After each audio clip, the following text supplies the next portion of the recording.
Hello dear friends, अस्सलाम वालेकुम।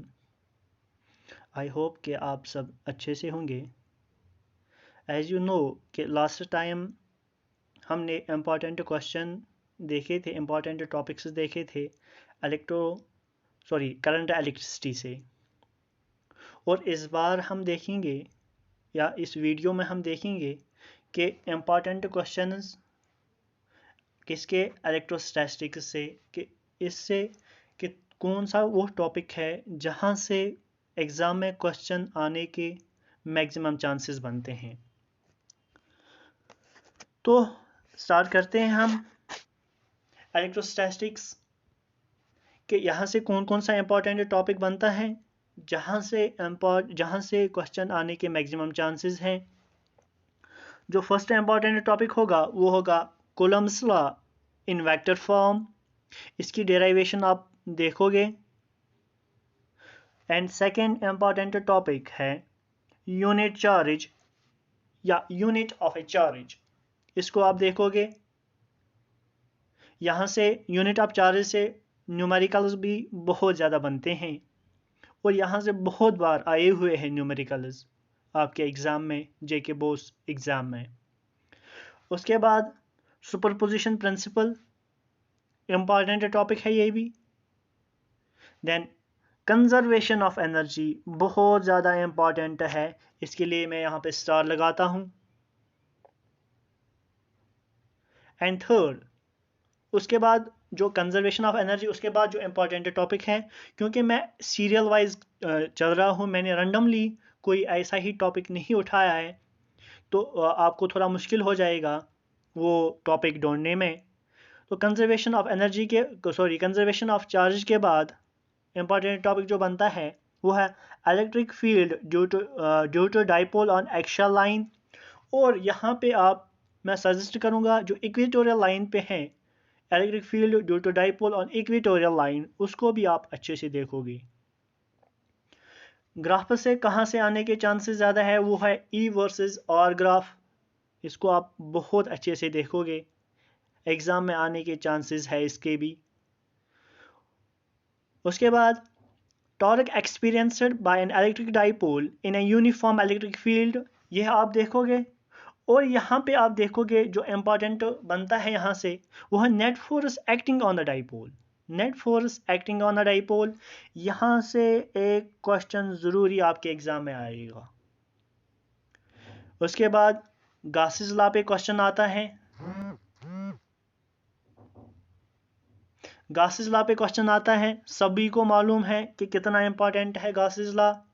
इसकी जो एप्लीकेशंस है वो सब आप देखोगे एक एक करके। देन हमारे पास जो नेक्स्ट इंपॉर्टेंट टॉपिक बनता है इलेक्ट्रोस्टैटिक्स से वो है electric field due to line of charges. Important topic है ये। Then electric field at a point on an equatorial line of an dipole. Equatorial line of an dipole important topic है ये, star है इस पे भी, इसको भी आप देखोगे। देन इलेक्ट्रोस्टैटिक पोटेंशियल बहुत ज़्यादा इंपॉर्टेंट है। इलेक्ट्रोस्टैटिक पोटेंशियल बहुत ज़्यादा इंपॉर्टेंट है क्योंकि यहाँ से न्यूमेरिकल्स बहुत ज़्यादा बनते हैं इलेक्ट्रोस्टैटिक पोटेंशियल से। देन पैरेलल प्लेट कैपेसिटर सभी को मालूम है कितना इंपॉर्टेंट है ये। और energy stored in a capacitor, यह भी इंपॉर्टेंट है क्योंकि एनर्जी स्टोरेज से बहुत बार न्यूमेरिकल्स आए हुए हैं एग्ज़ाम में। उसके बाद most important one man army, हम इसको बोलेंगे वेन डी ग्राफ जनरेटर। इसका प्रिंसिपल, कंस्ट्रक्शन और वर्किंग, ये आप अच्छे से देखोगे। ये वेन डी ग्राफ जनरेटर ऐसा टॉपिक है जिसको आप किसी भी हाल में नहीं छोड़ सकते हो क्योंकि ये हर एग्ज़ाम में आया हुआ है। हर एग्ज़ाम में ये आया हुआ है। कभी इसका प्रिंसिपल पूछते हैं, कभी इसकी कंस्ट्रक्शन पूछते हैं, कभी इसकी वर्किंग पूछते हैं, या कभी तीनों में से दो पूछा जाता है एग्ज़ाम में, क्योंकि यहाँ से आपको 5 या 6 नंबर का क्वेश्चन ज़रूर बनता है। तो अब अगर हम न्यूमेरिकल्स की बात करें, न्यूमेरिकल्स में जो न्यूमेरिकल्स में न्यूमेरिकल्स कहाँ से आने के ज़्यादा चांसेस है? एक तो मैंने पहले ही बोला आपको, एक है इलेक्ट्रिक पोटेंशियल से, चार्ज भी मैंने आपको बोला, यहाँ से भी बहुत बार न्यूमेरिकल्स आए हुए हैं और इसी पे बहुत ज़्यादा न्यूमेरिकल्स हैं। और energy store in a capacitor, बहुत ज़्यादा question energy store in a capacitor. और ये बहुत ज़्यादा इंपॉर्टेंट टॉपिक है। अगर हम नीट की बात करें या JEE की बात करें, यहाँ से बहुत बार क्वेश्चन आए हुए हैं। इलेक्ट्रोस्टैटिक्स में बहुत बार ये जो पोलर प्लेट कैपेसिटर है या energy store in a capacitor है, ये एक ऐसा टॉपिक है जिसको आप किसी भी हाल में नहीं छोड़ सकते हो। कुछ भी हो जाए, इस ये जो ऐसा टॉपिक है, ये आपको नहीं छोड़ना चाहिए, क्योंकि ये नीट के लिए भी इम्पोर्टेंट है और आपके बोर्ड एग्ज़ाम के लिए भी इम्पोर्टेंट है।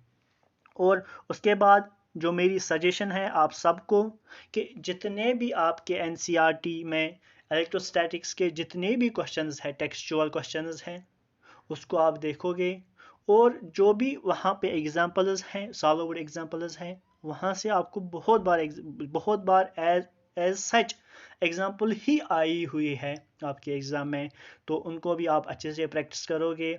आई होप कि आपका जो बोर्ड एग्ज़ाम होगा वो बहुत ही अच्छा होगा इंशाल्लाह। आप सबको 90+ मार्क्स मिलने चाहिए फ़िज़िक्स में। तो मेरी यही दुआ है कि आपका जो फ़िज़िक्स पेपर है वो बहुत अच्छा हो।